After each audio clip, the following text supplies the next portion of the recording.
Prokurorluq orqanlarında 524 qadın çalışır. Onlar ümumi işçilərin 22,7%-ni təşkil edir. Bu barədə Baş Prokurorluğun 8 mart Beynəlxalq Qadınlar Günü münasibəti ilə keçirilən tədbirində məlumat verilib. Bildirilib ki, hazırda işləyən 12 qadın işçidən biri idarə rəisi, 5-i idarə rəisinin müavini, biri şöbə rəisi, həmçinin 4 rayon prokuroru və 1 rayon prokurorunun müavini qadındır.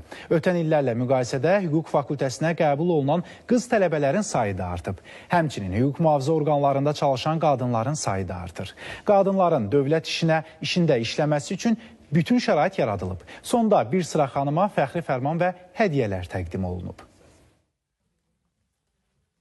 Nə qədər artıq xanımlar, qadınlar, qızlarımız hüquqşünaslıq diplomu alırlar, yəni təhsil alırlar və onlardan soruşanda çoxu hüquq mühafizə orqanlarına, prokurorluqda işləməyə xüsusi maraq göstərirlər. Biz statistikanın təhlilini görürük ki, bizdə ildə bir dəfə prokurorluğa işə qəbul həyata keçirilir.